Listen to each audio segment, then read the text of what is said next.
Bom, pessoal, seguimos aqui com o nosso próximo painel. Espero que vocês estejam gostando das discussões. A gente tem ainda os painéis da tarde, início da noite. Ainda a gente tem amanhã um dia repleto de painéis interessantíssimos. E o VEX traz nessa edição vários temas, né, que envolvem transporte público, veículos leves, micromobilidade, cadeia de fornecimento, infraestrutura, enfim, vários temas importantes que repercutem e faz a gente se juntar aqui e discutir de como a gente impulsiona e cria difusão para a mobilidade elétrica.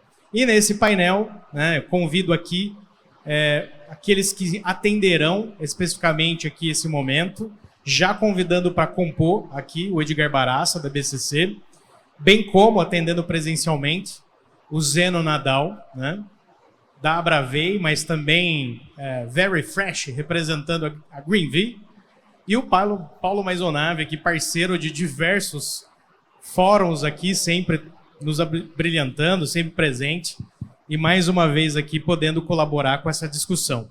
Sem muita delonga, já passo aqui para o Edgar Baraça, né? Juntamente, se junta também ao Marcos Regis, que vai vir brindar também essa discussão de forma remota. Eu desejo um ótimo painel para todos. Perfeito, Robson. Obrigado pela apresentação, pelo convite a nós aqui. Quero saudar a todos, dar uma boa tarde a todos, a todas que estão aqui presentes acompanhando o evento, aqueles que estão no formato virtual também, e dizer que é uma satisfação, né, estar aqui do lado desses notáveis, que a gente vai empreender um bate-papo, né, a respeito aqui do roadmap de infraestrutura, né, que foi um trabalho construído a várias mãos, né, que eu vou falar um pouquinho dele depois. Mas antes disso, né, eu quero até também apresentar esses nossos painelistas aqui, que têm muita bagagem, têm muito conhecimento e vão nos brindar certamente com muita informação nessa tarde aqui. Começando aqui pelo Paulo, né, que está aqui do meu lado direito, que é engenheiro eletricista pela PUC-Rio, que tem mestrado em administração de empresas, 2 MBAs e hoje é responsável pela mobilidade elétrica na Enel X-Way, com mais aí de 20 anos de experiência no Grupo Enel, nessas áreas de geração, transmissão, inovação e soluções de energia. Aqui do meu lado esquerdo, a gente tem o Zeno Nadal, que tem graduação também nessa área de engenharia industrial elétrica, com especialização em eficiência energética e mestrado em desenvolvimento de tecnologia, e trabalhou aí na Copel, né, por vários anos em projetos de mobilidade elétrica e P&D, e atualmente ocupa o cargo, né, de Head of Customer Experience na startup GreenV. E por fim, o Marcos, que está aqui conosco, né, à distância, remoto, que é diretor executivo, né, da Plataforma Nacional de Mobilidade Elétrica e foi coordenador do projeto Promobie da cooperação científica na GIZ, empresa alemã de cooperação internacional. E é especialista em gestão de projetos e cooperação para a economia e desenvolvimento. Então, certamente a gente vai ter muita coisa a discutir aqui. E trazendo, né, em perspectiva, né, o nosso painel, né, que a gente pergunta, né, como é que a gente alcança as metas, né, a meta traçada para o caso brasileiro, né? E essa meta é importante caracterizar, né, contextualizar todos vocês, né, que nós definimos ela num esforço coletivo, que foi o exercício do roadmap de infraestrutura, que nós fizemos ali no final do ano passado, que começou como um trabalho dentro de um P&D, dentro da chamada 22, e que transbordou, né? A gente começou inicialmente ali com a AES Brasil nessa discussão, e que houve ali o apoio e o acolhimento da própria Plataforma Nacional de Mobilidade Elétrica, da própria ANEEL, que foi a agência regulatória que entendeu, né, o exercício do roadmap como sendo uma continuidade da RISE, né, que é a Rede de Inovação do Setor Elétrico, e muitas outras associações, né, como a própria Fundep, que apoiou a iniciativa, a AEA, que resultou, né, nesse nosso documento, que é um guia, né, para se pensar em infraestrutura de recarga no Brasil. E até retomando, né, essa meta construída por esses mais de 70 participantes que estiveram lá conosco, né, nós falamos lá, né, de uma infraestrutura de recarga interoperável, inteligente, integrada e sustentável para os modais da mobilidade elétrica, com segurança e transparência legislativa, normativa e regulatória, garantindo uma cadeia de valor competitiva que oferta produtos e presta serviços inovadores ao novo consumidor. É nesse âmbito, né, é nessa perspectiva que a gente posiciona o nosso debate aqui. E agora eu já passo primeiramente uma questão a vocês, né? Como que a gente alcança essa meta? Né? Como é que a gente chega lá? Zeno, vou passar primeiro para você aqui, depois aos colegas. Bom, boa tarde a todos. Agradeço aí o convite para poder estar presente aqui, né? Muitas pessoas conhecidas, muitos amigos aqui, né? Marcos, faltou você aqui, né, para fazer a companhia, mas teremos outras oportunidades aqui, né? E esse trabalho que foi desenvolvido realmente é o resumo, né? Que hoje você falar de resumo, na verdade você está condensando uma informação para passar para frente, mas tem muito trabalho para ser feito, na verdade. Então, nas palestras anteriores, aqui nas discussões anteriores, a gente vê que são diversos pedaços que você tem que montar, né? É um quebra-cabeça que você tem que trazer diversos atores, né? Tem no setor da infraestrutura a parte de energia, né? O Paulo depois pode comentar bem isso aqui. A parte de legislação, que é essencial, então a ANEEL realmente já avançou bastante nisso, mas ainda existem pequenos detalhes, pequenas lacunas que ao longo do tempo precisam sim ser melhorados, né? E colocados na prática para que você consiga atingir esses objetivos, né? A questão da rede interoperável é um ponto principal, né? Como foi falado anteriormente, onde o usuário final, ele não quer ter N aplicativos para saber se uma estação está funcionando, se ele vai conseguir recarregar ou não. Mas esse entendimento ele está acontecendo, então várias empresas do setor, a prova está aqui nesse evento que estamos presenciando aqui, onde todos estão num momento de união, né? Então, eu vejo que o documento em si, ele é um guia extremamente importante para direcionar, né, as ações futuras, para que a gente consiga atingir esses objetivos, principalmente a parte de legislação, essa parte está sendo feita, né? Teremos aí outras questões de normatização, a própria parte dos veículos elétricos, né, com a sua padronização, mas eu acredito sim que nós vamos ter esse objetivo atingido, principalmente porque aqui no Brasil a característica construtiva, né, da sociedade é muito forte, muito grande. Então, é com grata satisfação que eu vejo a conclusão desse trabalho, né? Agradeço também a oportunidade por ter participado e vejo que isso sim, essa meta, ela tem tudo para ser atingida com todas as dificuldades que a gente tem dentro aqui do nosso país. Mas é algo muito promissor e com certeza esses objetivos serão atingidos. Perfeito, Zeno. E, Paulo, na sua opinião, como é que você avalia? Edgar, obrigado aí, boa tarde, pessoal, boa tarde a todos. Tá chovendo pra caramba aqui em Floripa e o carro não dá curto-circuito quando chove, é importante já informar, né? Então já é um grande começo, mas brincadeiras à parte, eu fico muito feliz de ter participado do projeto e ter visto o resultado, eu lendo o que a gente conseguiu extrair de informação.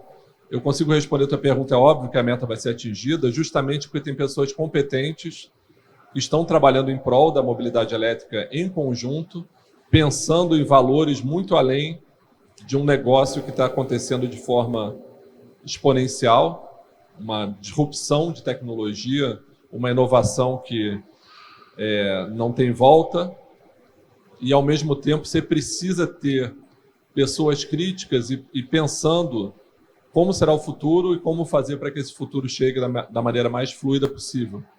E eu acho que o que eu posso extrair como resumo para início aqui é dizer que o mais interessante disso são as lições aprendidas de um trabalho como esse, a capacidade que a gente tem de olhar lá para fora, aprender com o que não foi feito bem, olhar para o Brasil para dentro, ver o que o Brasil precisa de diferente lá de fora e associar essa experiência de fora com a necessidade e a especificidade do país.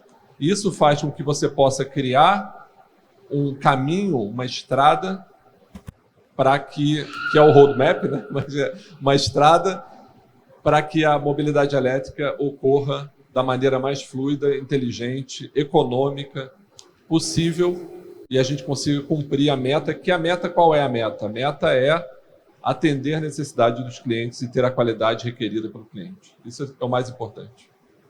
Fantástico, Paulo. Até você trazendo isso, lembro de uma fala, né, que você até mesmo colocou nas discussões, né, que era do novo consumidor, né, desse papel mais ativo, né, que também foi capturado ali como essa visão de futuro, né.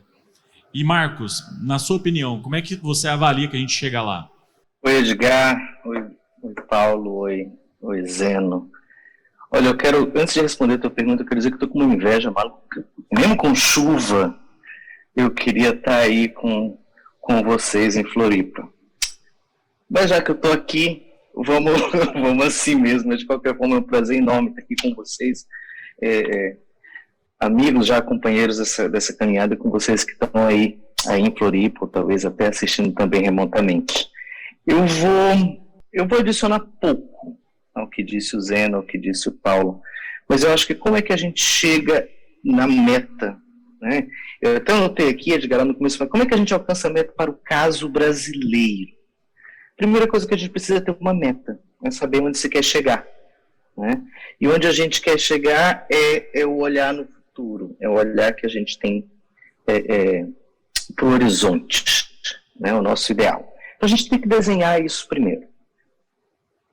Muitas vezes as coisas param por aí, e aí elas têm uma certa dificuldade de chegar na realidade, elas têm uma certa dificuldade de vir para o mundo real. Então a gente alcança a meta com esse olho no horizonte e com o pé no chão. O caso brasileiro, quais são as nossas particularidades, quais são nossos potenciais, quais são nossas dificuldades, né? E esse roadmap que foi construído de forma, eu digo que tem de inédito nesse roadmap, é que talvez ele seja o primeiro que foi construído ouvindo tanta gente relevante para o setor, e tanta gente boa. O roadmap é exatamente a ponte entre o nosso pé no chão, o presente e esse olhar que a gente tem no futuro. Talvez seja um pouco metafísico, mas eu acho que a gente alcança a meta para o caso brasileiro, não perdendo o olhar no sonho, na meta, no ideal, mas principalmente tendo o pé no chão e estando muito conscientes daquilo que a gente quer fazer e de onde a gente quer chegar, né? E passo a passo, precisa ter um pouco de paciência também. A gente não precisa falar aqui das dificuldades que a gente tem no Brasil, nós temos potenciais e temos dificuldades e tal. Bom, elas estão aí, a gente tem que ser prático e a gente tem que saber lidar com elas e realizar nosso potencial dentro da realidade que a gente tem. É assim, de uma forma muito geral, que a gente alcança a nossa meta, e esse roadmap é a ponte, talvez seja a peça principal que vai conectar tudo isso e que vai tornar o trabalho prático possível. Perfeito, Marcos. E vendo essa convergência, né, de que é factível, é alcançável, né, esforços e investimentos estão na mesa, né, que eu pergunto para vocês e queria capturar essa opinião, né, de vocês. A gente viu ali questões de métodos de monetização, produtos e serviços, questões relacionadas às tecnologias em si e as normas, né, e regulação. Na visão de vocês, né, quais são as maiores barreiras hoje, né? Vamos dizer assim, onde tem uma prioridade a ser atacada? É alguma parte da regulação? Na visão de vocês, é alguma questão da sofisticação do modelo de negócio? Queria escutar de vocês daquele conjunto de ações que tratou sobre esses diferentes temas, né? Onde a gente ataca primeiro? Qual que seria a priorização? E agora, começando aqui diferente, né? Começar com o Paulo, depois vou alternando aqui entre vocês. Ok. Eu gostei muito do resultado associado ao modelo de negócio, né? Na verdade, muito se pergunta, desde a criação dessa nova tecnologia, a oportunidade de recarga, como que você viabiliza a infraestrutura de recarga e como você monetiza e como você obtém receitas de um novo negócio, né? O negócio anterior, que era o de carro a combustão, ele tem um modelo de negócio completamente diferente, de distribuição de combustível, de armazenamento de combustível, de serviços. Eu brinco muito que um dos poucos modais de transporte que você carrega em seu processo de transporte, né? E o carro elétrico, normalmente, ele vai carregar em casa ou no trabalho, em ambientes urbanos. Então, o modelo de negócio, eu acho que é o que a gente tem que debater bastante, né? E aí está uma disrupção. A gente vem, desde o início da criação da mobilidade elétrica, evoluindo nesse sentido, né? Tentando entender qual realmente é o negócio por trás da mobilidade elétrica. E quem pensa que é exatamente um eletroposto que está entregando energia para um carro, ele está diminuindo muito a questão, né? Você tem uma oportunidade, por primeira vez, de integrar o seu modal de transporte a uma rede elétrica completamente distribuída existente no país.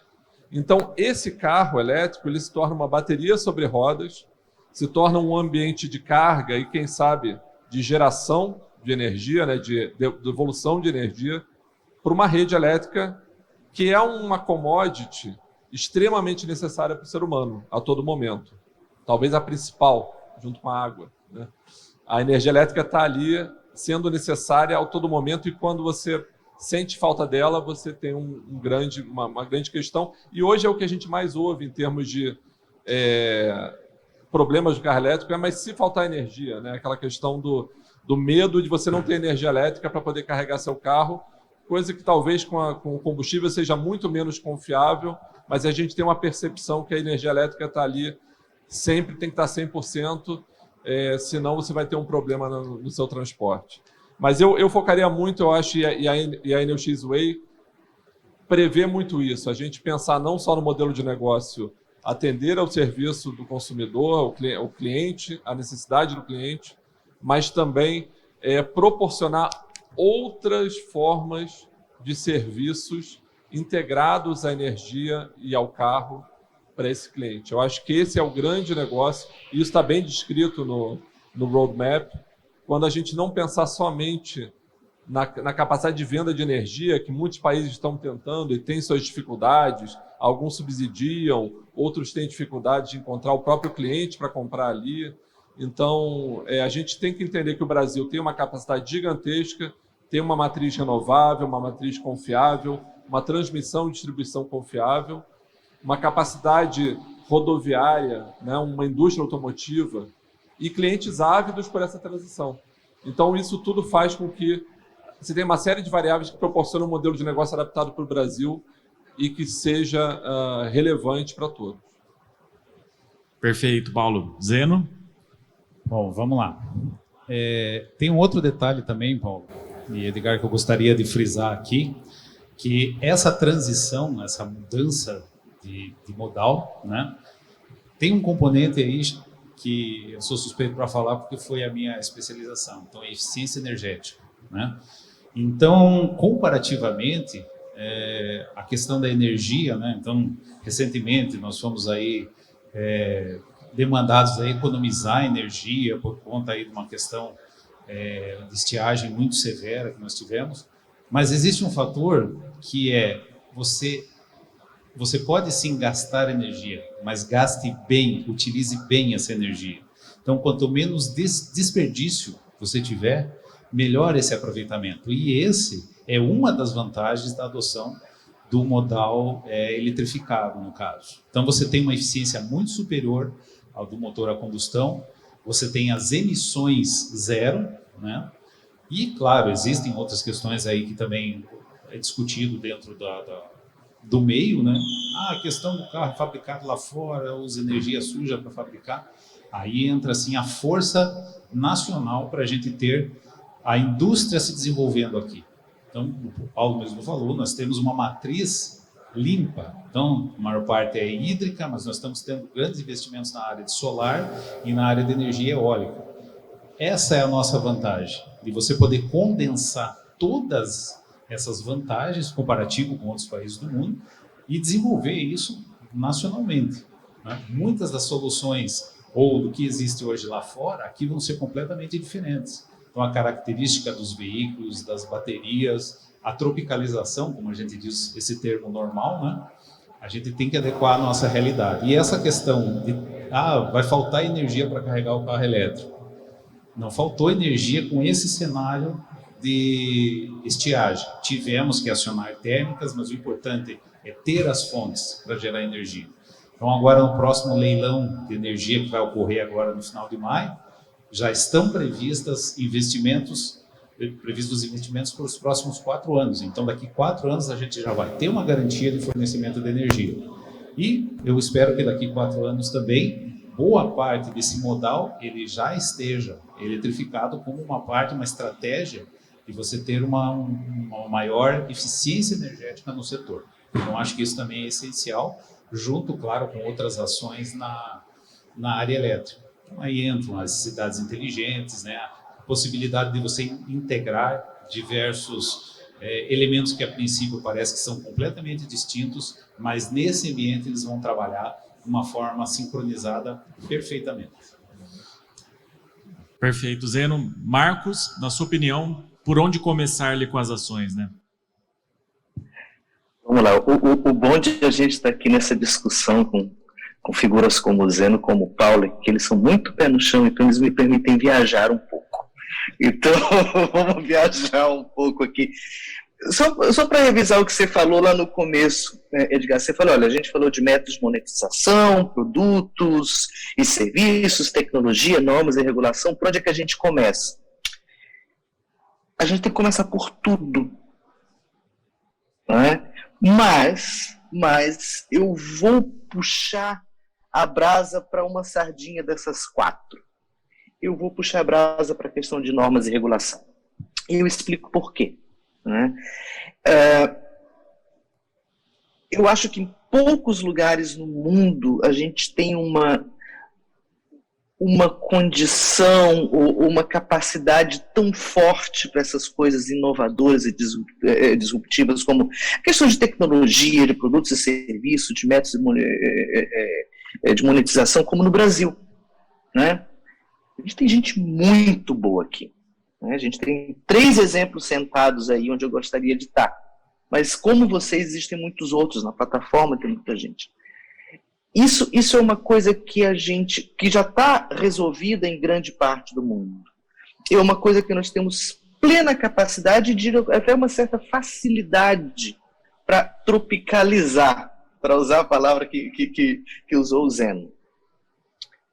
A dificuldade, ou o desafio, para ser melhor, está na questão das condições, das normas, das regulações. Porque se a gente quiser fazer da mobilidade elétrica uma coisa realmente nova e realmente disruptiva, porque existe uma grande tendência de a gente usar a mobilidade elétrica para fazer mais do mesmo.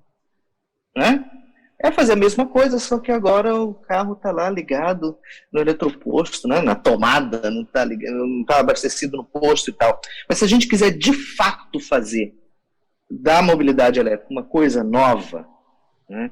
A gente precisa conversar com muita gente. A gente precisa se entender com muita gente, a gente precisa reinventar tudo que a gente entende de mobilidade, tudo que a gente entende de política energética, de política industrial, né? De política de desenvolvimento urbano. Isso dá um trabalho enorme. Lá na plataforma a gente coloca uma pedrinha nesse monte, né? E não é uma coisa que se resolve do dia para a noite, porque implica também em uma mudança de cultura, né? De quem toma decisão política, de norma, de regulamento, mas também de quem usa e de quem consome essa mobilidade. Essa pergunta, eu acho que foi você, Paulo, que falou assim, as pessoas, e também já ouvi isso, as pessoas assim, nossa, mas será que vai ter energia? Será que eu não vou ficar no meio do caminho? Né? A gente pensa, várias vezes eu penso que a gente está querendo fazer de um carro elétrico, de uma mobilidade elétrica, o mesmo uso que a gente faz hoje com os nossos carros a álcool, a gasolina, a diesel. Isso é fazer mais do mesmo, a coisa vai mudar. Assim, nossa, mas eu não consigo hoje um carro com, sei lá, 600 quilômetros, até consegue, mas vai custar uma grana, né? Esses 120 quilômetros não dão. E se a gente reinventar como a gente se move nas cidades? né? Então, essa é a parte que é mais complexa, né? E um outro ponto que eu vi que apareceu muito aqui na fala de vocês foi a questão da energia. A nossa matriz energética, como ela é limpa, como ela não é. E isso é uma coisa essencial no nosso caso, né? No nosso caso brasileiro, o que a gente tem com o mundo é uma responsabilidade enorme, sabe? Então, para que a gente está falando de mobilidade elétrica? Vamos lá, no final das contas, a gente está falando de uma coisa que é necessário fazer por causa do clima. Daqui a pouco não dá mais, né? E a gente no Brasil tem esse potencial enorme. A gente já tem uma matriz mais limpa. Temos aqui nossos problemas, né? A gente tem uma matriz energética mais limpa que a maior parte do mundo. Isso é fato, né? Mas é fato também que a gente é um país movido à chuva. Tem que chover na hora certa e no lugar certo, né? Se a gente não começar a integrar essas outras fontes de energia limpa e renovável, a mobilidade elétrica pode ficar uma coisa meio capenga, meio sem sentido, né? Então isso é para que se a gente quiser fazer para valer, né, e a gente tem essa capacidade, a gente tem, quero dizer também uma vontade, pelo menos da maior parte, né, a gente precisa cuidar muito dessa parte de normas, de regulação, de política pública, que é, no final das contas, para onde desemboca toda essa conversa, essa articulação entre os mais diversos atores. Então, eu queria sublinhar desses 4 elementos que você colocou ali, Edgar, essa de normas e regulação. Dá um trabalho maluco, mas não tem outro jeito. A gente tem que ir por aí também. Maravilha, Marcos. E até também, né, trazendo, né, à tona essa questão, né, de como alcançar essa meta estabelecida, né, eu vou trazer uma discussão, né, que foi muito intensa nessa jornada de construção, né, do roadmap, que foi a questão da monetização, de como você cobrar, que seria a tipificação dessa atividade econômica. Eu lembro que nas conversas ali, né, muitos colocavam como é que o Manuel ali da padaria, ele coloca uma estação de recarga, como é que ele cobra e como é que ele faz o apontamento tributário. E eu lembro que era algo latente, que era entendido como se fosse uma ação para ontem, para isso já ser empreendido, até para ele ter uma segurança, né, tributária associada, que ele consiga fazer essa oferta desse serviço fazendo o devido apontamento da atividade econômica associada. E na visão de vocês, né, que são especialistas, né, como é que vocês estão vendo essa questão hoje, né? Porque a gente está vendo pilotos cobrando, experimentos, iniciativas. Como é que vai ficar isso aqui? Como é que a gente vai poder fazer essa cobrança de fato? Enfim. Bom, primeiro, o grupo anterior falou bastante, né? Tem que cobrar. Tem que cobrar pelo lado de quem está prestando serviço e tem que pagar o cliente que deseja um serviço de qualidade. Ele está disposto a pagar e quer pagar por aquilo. Pela questão tributária, ele quer pagar seus impostos, ele quer reconhecer, quer poder reclamar do que foi feito. Então, a gente está ainda, né, num caminho onde tem muita gente testando coisas e tem muito dinheiro de marketing, tem dinheiro de pilotos, de P&D, e ainda não acharam, muitas empresas não acharam a forma de poder cobrar isso e poder prestar um serviço de qualidade ao cliente. A gente pode fazer um pouco de analogia ao setor de telecomunicações do início, né? Muitos investimentos e muita gente competindo ali e nem sabendo muito como remunerar, mas existe um ambiente propício para que sejam oferecidos serviços de forma urgente, porque tem uma demanda latente para essa infraestrutura. O documento mostra bem essa forma de tentar monetizar isso, e eu sempre bato na tecla que, num ambiente urbano, o cliente ele tem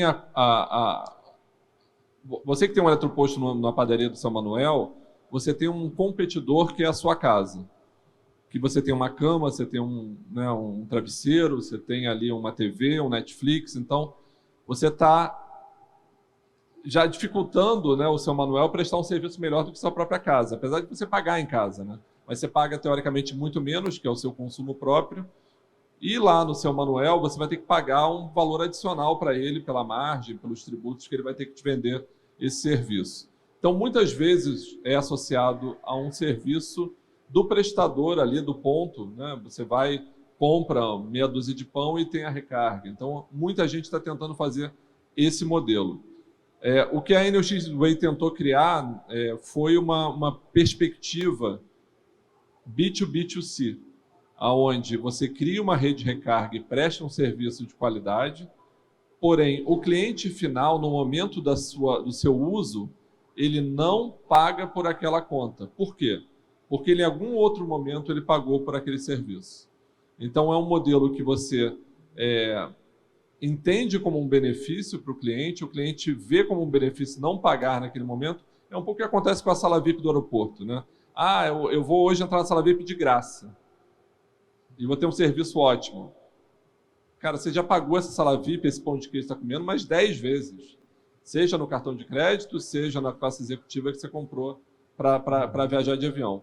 Então, um pouco desse modelo que a gente está trazendo, a gente acredita ser um modelo que pode ser expansível e, principalmente, poder prestar um serviço de qualidade de cliente. Porque quanto mais você tenta manter o eletroposto de forma segura, confortável, com operação e manutenção, com conectividade, com inteligência, mais custo você traz para o consumidor final, né? Então, você se apoia em empresas que querem dar esse benefício ao seu cliente.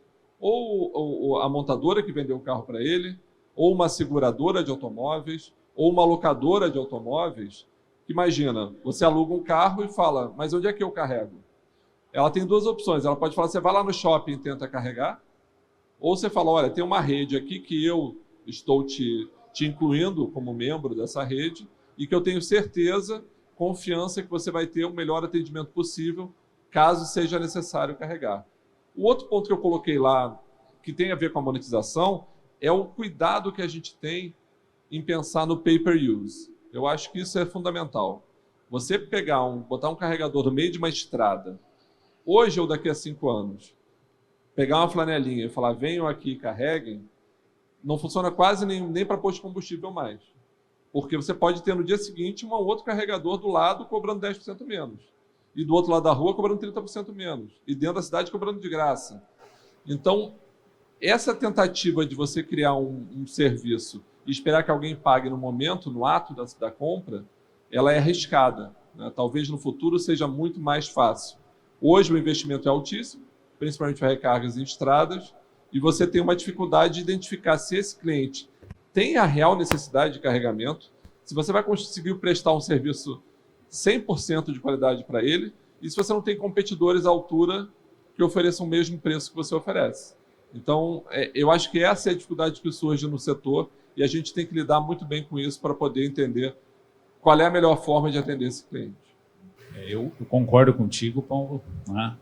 Na verdade, aqui, os projetos da chamada 22 da ANEEL, eles estão justamente aí com a ideia de mostrar, ou tentar achar, né, o caminho mais adequado, né? Da experiência que eu tenho ali, dos 12 pontos ali da eletrovia ali do Paraná, então de Paranaguá a Foz do Iguaçu, a maior reclamação, digamos assim, dos clientes é quanto à infraestrutura para o cliente.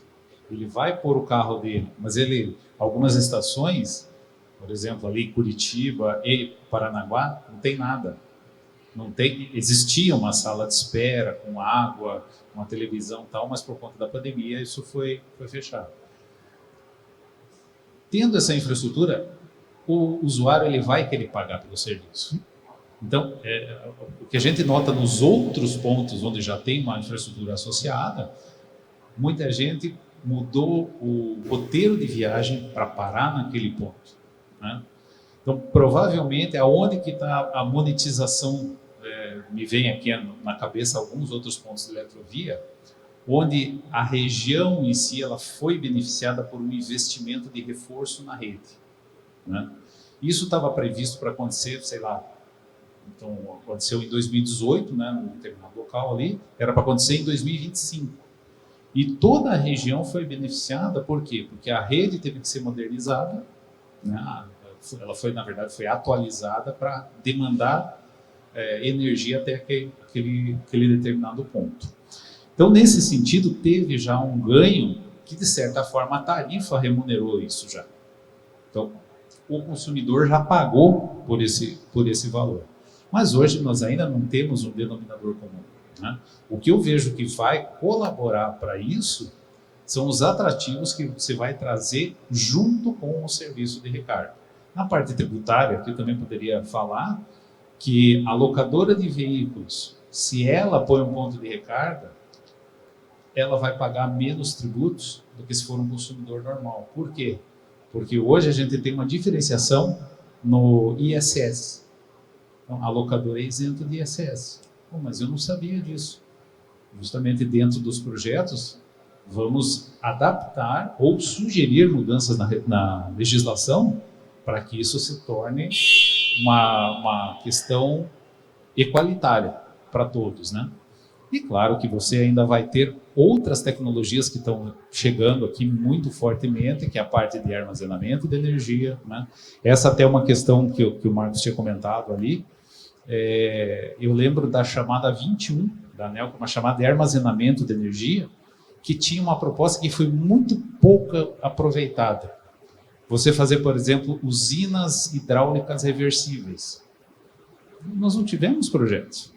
O que é usina reversível? É você, durante o horário que você tem disponibilidade de energia, que você tem uma energia mais barata, uma sobra de energia, né? Você bombeia a água para o reservatório de novo. Nós não temos esses projetos no Brasil.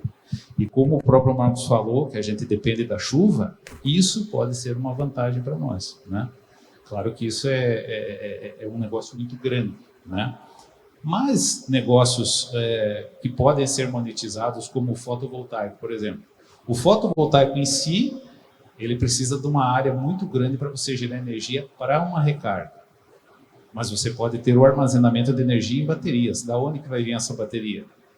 Dos próprios carros elétricos. Então, quando todo mundo fala, vou descartar minha bateria, eu tenho que trocar, absurdo que falam, vou trocar a bateria do meu carro daqui a 5 anos. Gente, isso não acontece, né? Essa bateria, ela vai virar um commodity, né? Ela vai ter o seu valor e é um novo fator que pode, sim, colaborar para você ter o teu retorno financeiro na tua aplicação ali.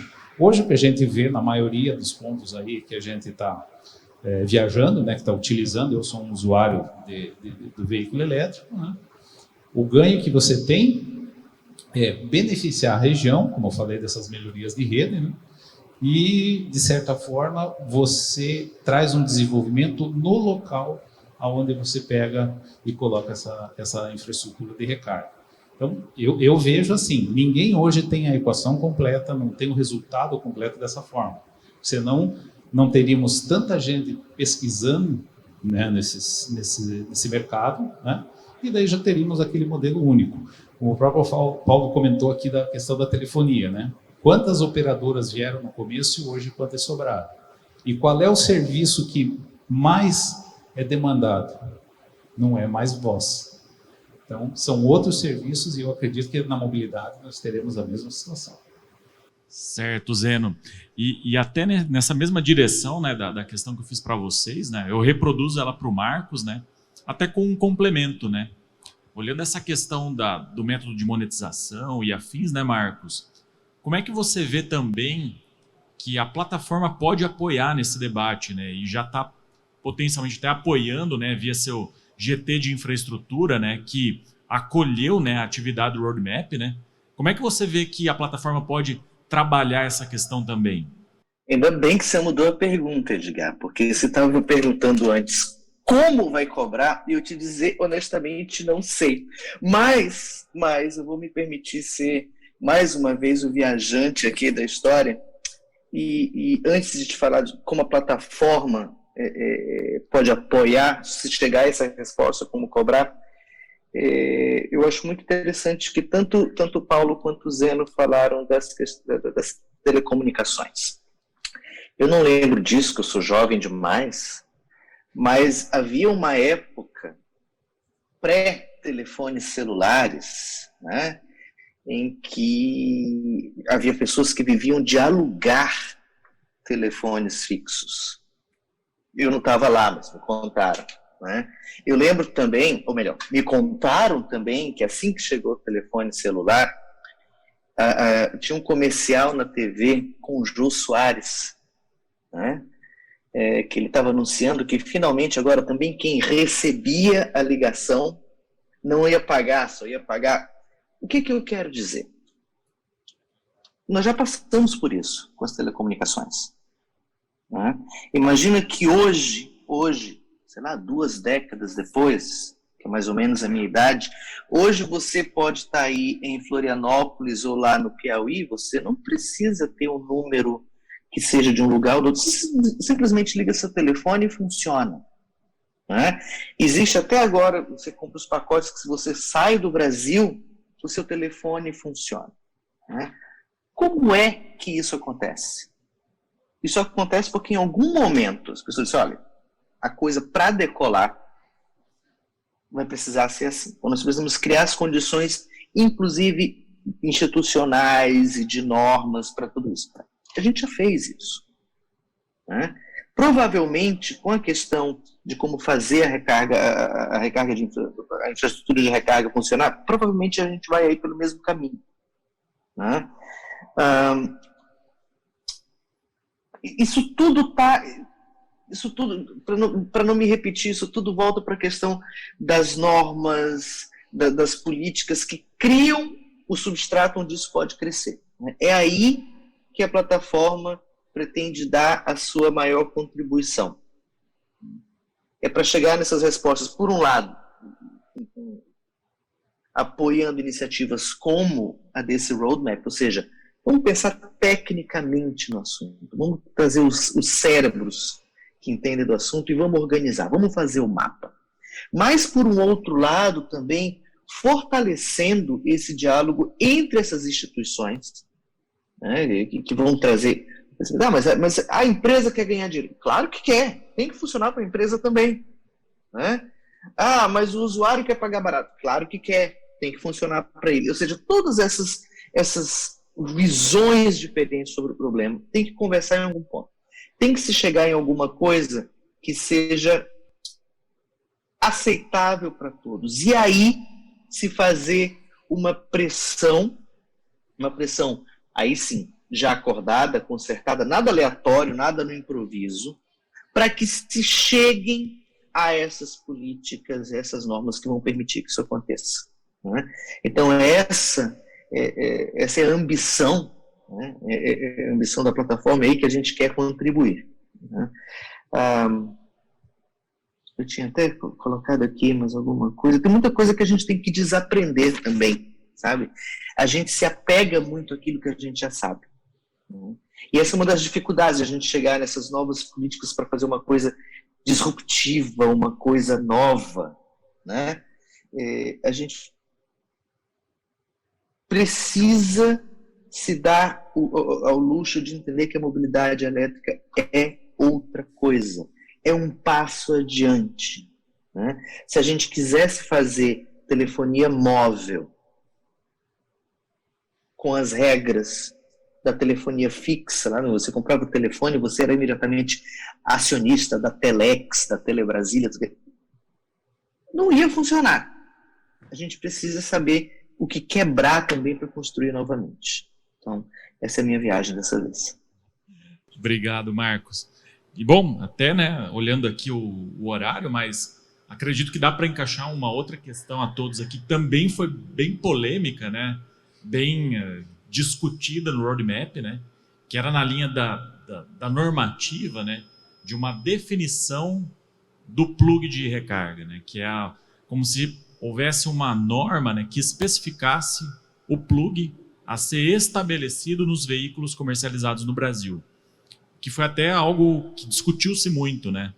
Numa linha, né, stakeholders foram numa perspectiva de que o mercado iria conduzir ele propriamente esse movimento, né? A gente já tem Hoje, né, em São Paulo, na cidade, por exemplo, 86% dos carregadores lá são tipo 2.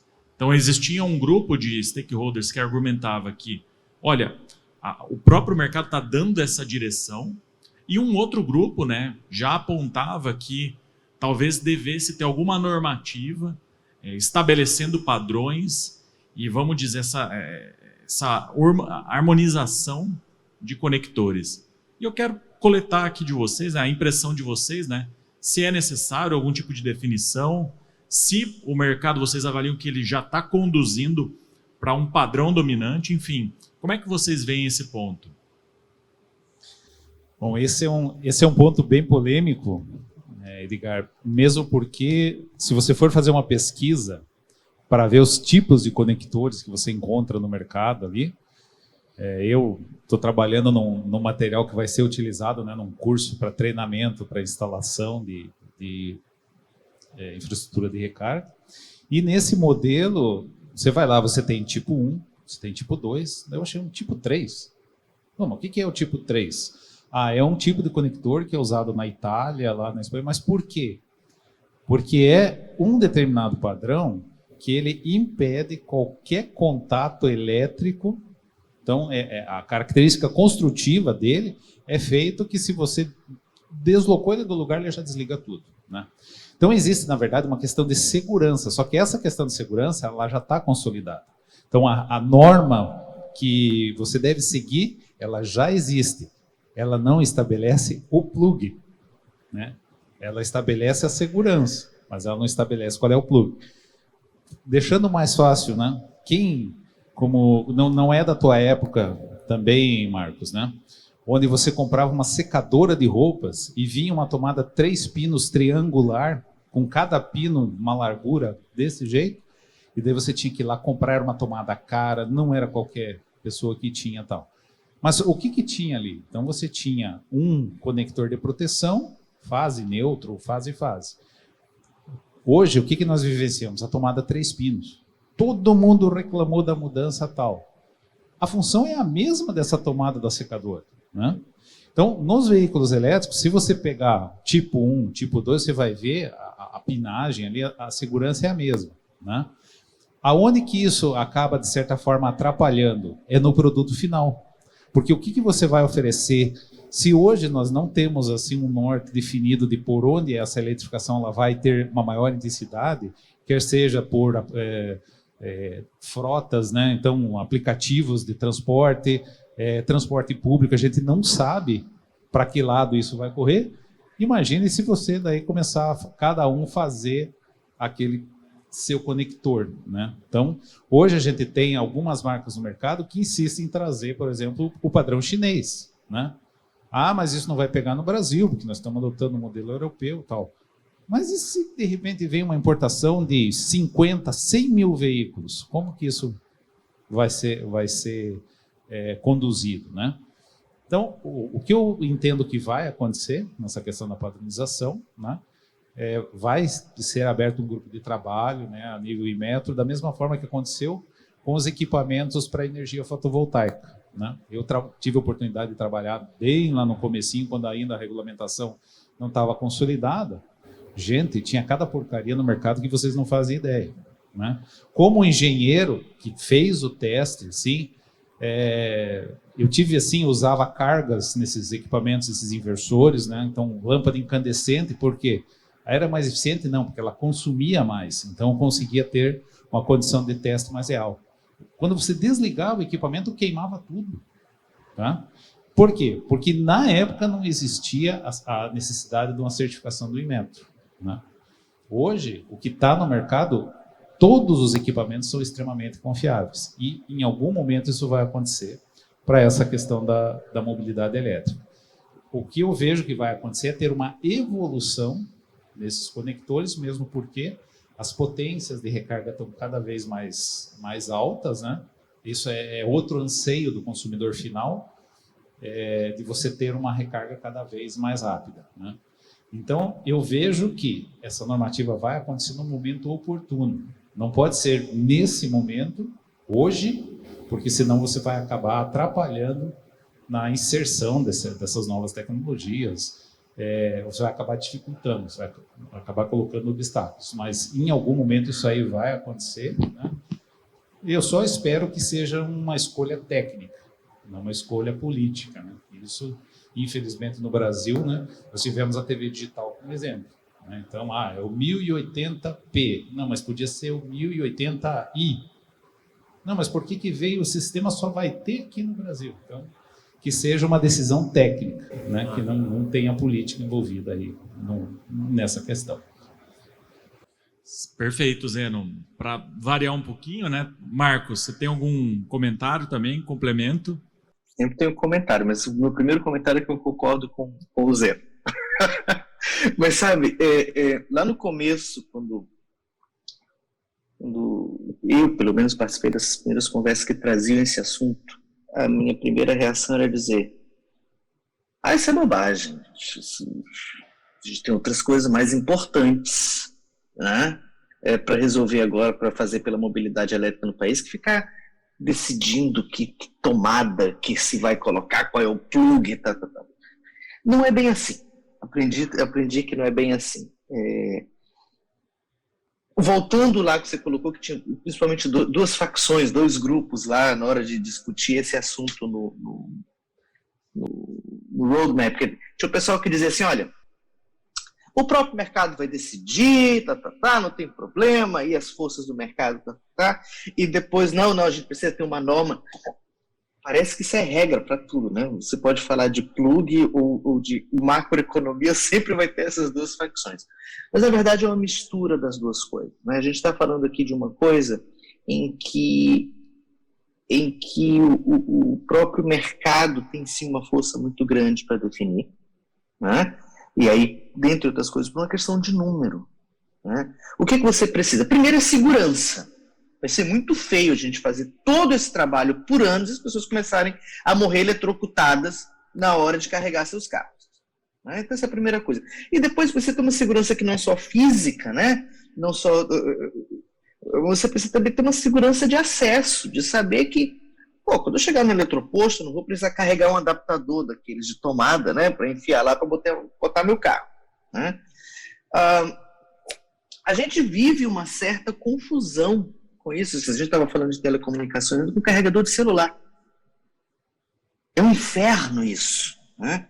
Até que chegou aquele pessoal que chegou assim: tem aqui o micro USB ou USB não sei o quê. E aí, por uma força de mercado, isso meio que se universalizou. Tem um pessoal daquela marca da fruta, né? Os filhos da fruta que sempre querem fazer a coisa só deles, né? Na Europa estão querendo obrigar a fruta a seguir um padrão, né? Essa é uma história que ilustra muito como que a força do mercado é relevante, sim, nesse caso. Acho que vai acontecer muito parecido com mobilidade elétrica. Como falou o Zeno, de repente você tem assim, um monte de carros chineses. Você pensa, poxa, como fazer o plug que atende a maior parte das pessoas? Mas, ao mesmo tempo, tem que se botar uma certa ordem na coisa, né? Senão você termina com aquela tomada de 3 pinos, né, que todo mundo reclama. Mas hoje está todo mundo aí usando, né? Algumas coisas precisam...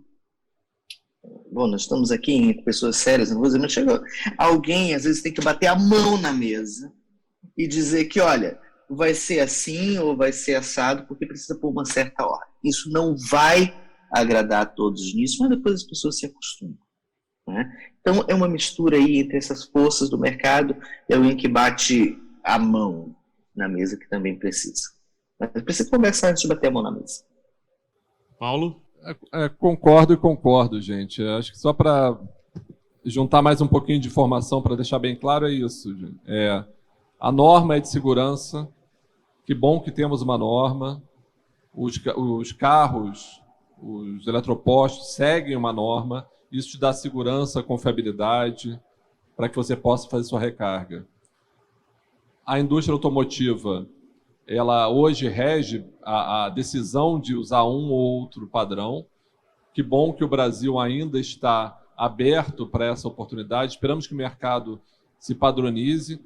Queria botar mais alguns pontos aqui, né? Cada padrão traz um valor diferente agregado ao carro, né? Cada padrão está associado a uma especificidade daquele carro que facilita alguma coisa que o outro padrão pode não facilitar. Então, não é uma decisão simplesmente da maçãzinha de querer vender só aquele ali. Mas alguns carros têm um padrão porque possibilitam algumas coisas a mais do que outros carros. Então, hoje ainda está aberto, as indústrias estão se falando, e o Brasil, ele tem, e eu sou defensor da normatização ocorrida no Brasil para a energia elétrica. A gente tem que normatizar, sim, a nossa entrada de energia, a nossa tomada, a nossa segurança, né, para fornecer energia para o consumidor. A tomada do carro, a gente espera que, sim, seja padronizada com o mercado e, caso a gente crie algum tipo de padrão para os eletropostos, que eles sejam o máximo compatível com a realidade do setor automotivo mundial. Perfeito. Vendo aqui, né, o avanço do horário, então quero, acho que, convidar vocês três, né, a uma palavra final, acho que seja algum comentário adicional, um agradecimento, enfim. Queria trazer esse momento final aqui para a gente fazer esse arremate, né, e encerrar esse painel. Então, Zeno, passa aqui. Bom, é sempre muito bom, né? Eu fiz questão de vir presencialmente aqui porque eu sabia que eu ia encontrar pessoas que, por conta da pandemia, aí a gente ficou muito restrito, né, a essa questão de reuniões online, tal, eventos online e tal, mas o presencial, ele tem uma característica um pouco diferente, né? Marcos, na próxima você já sabe, né? Então, tem que estar com a gente aqui. Então eu agradeço mais uma vez a oportunidade, porque em cada evento, cada debate, cada trabalho que você faz, você acaba aprendendo muito, né? Então, jogando uma pimenta aqui, como você mesmo fala, Edgar, onde é que você está carregando o teu celular, Paulo? Eu estou carregando o meu celular na tomada de um carro elétrico. Então, só para vocês terem uma ideia, eu aprendi isso hoje, tá? Tem um carro aqui que tem uma régua de tomadas onde o Paulo colocou o celular dele para carregar. Que vem da bateria do veículo, não 12 volts. Que vem da bateria do veículo. Então, vocês vejam como cada encontro desse é uma experiência incrível. Então, recomendo para quem, sempre que tiver a oportunidade, venha, participe, né? E agradecer muito porque o evento é muito bem organizado aí. E eu, de minha parte, aí, o que precisar de informação, de ajuda, eu sou entusiasta aqui, né? Claro, estou fazendo um trabalho junto ali com a Greenview, faço parte da Bravi, que é a Associação dos Proprietários, mas estou sempre aberto para sempre discutir e dar ideias aí para que cada vez mais esses objetivos sejam alcançados e estejam cada vez mais próximos. Muito obrigado. Valeu, Zeno. Marcos? Bom, quero agradecer também, expressar mais uma vez a minha inveja, porque eu não estou aí, mas na próxima, voltar sim. Mas eu quero pegar aqui novamente o gancho, a bola que o Zeno levantou, e falar da importância desse tipo de evento, né? Claro que é bom a gente ir, ver as novidades e encontrar os amigos, ainda que virtualmente, né? Mas eu tenho notado nos últimos anos, apesar de pandemia, apesar das dificuldades todas que estão aí nesses últimos anos, eu tenho notado que mais e mais pessoas não só se informam, mas mais e mais pessoas engrossam a coluna da mobilidade elétrica, da mobilidade sustentável, sabe? Um evento como esse que está acontecendo em Florianópolis, assim como outros que a gente vai em São Paulo, já vamos ter um no final de junho, eles engrossam o caldo, né? E para fazer a conexão lá com o começo, lá da primeira coisa que eu falei aqui, o que possibilita que tudo aconteça é a política, é a concertação entre os atores, né? É muito importante que a gente para além de falar com os amigos, né, a gente fale também com a sociedade. Né? E esse tipo de evento é essencial para isso. Então, para mim, é sempre mais do que um prazer, né, participar de um evento como esse é uma sensação não de dever cumprido, mas de dever que está se cumprindo. Né? E por isso eu agradeço a oportunidade, agradeço a vocês também que estão aí nos vendo em Florianópolis ou talvez nos vendo pela internet também. Obrigado. Obrigado, Marcos. Paulo? Obrigado, pessoal. Boa tarde. É um prazer estar aqui com todos vocês. Eu quero também aumentar aqui o coro, mas dizer que associações como a Bravei, como a BVE, que eu faço parte, a Associação Brasileira de Veículos Elétricos, o Promob, a Plataforma Nacional de Mobilidade Elétrica, são essenciais para que a gente converse sobre uma inovação disruptiva, silenciosa, de nicho, por uma sociedade que vai consumir isso, já está consumindo hoje, ou amanhã que seja. Mas é muito importante que a gente não crie aqui um clusterzinho de uma discussão de poucas pessoas e entregue essa informação para a sociedade, converse com a sociedade, ouça da sociedade e resolva os problemas para que essa transição seja fluida, porque a mobilidade elétrica é um dos exemplos mais lindos e claros da transição energética. Uma capacidade tremenda de mudar para um combustível mais eficiente e mais inteligente, mais saudável, como é a transição energética toda, mas a mobilidade impacta todo o ser humano, né? Quando todo mundo começou a air fryer, são poucos, né, que usam forno elétrico ou que usam a lâmpada LED. A mobilidade elétrica está o tempo inteiro em volta da gente e tem os benefícios todos associados. Então, a gente precisa entregar isso para a sociedade e conversar e poder ouvir o que a sociedade tem a nos dizer sobre isso. Então, agradeço a oportunidade, fico muito feliz de estar com vocês. Obrigado pelo convite. Obrigado. Perfeito. Eu também reforço aqui o agradecimento de todos vocês, né, que estiveram aqui na plenária, que estiveram também acompanhando. E reforço, também falo do agradecimento da jornada de construção que foi o Roadmap, né, que acho que foi muito rico, né, eu aprendi demais, os colegas também aprenderam, né, teve todo um transbordamento e que agora a gente tem esse produto, né, que, como eu sempre falo, né, ele não é um fim nele mesmo, ele é um trabalho orgânico, né, que vai ser fruto de curadoria, de investigação, de continuidade, né, e que hoje, né, nessa discussão e o que a gente traz, né, para todos aqui, é mais um estressamento do tema, né? É mais uma discussão, é mais um ponto que a gente desdobra ele em ações concretas, né? Que é o que a gente está procurando aqui, né, de fato. Então, fica aqui, né, o fechamento do painel e um muito obrigado a todos. E até breve.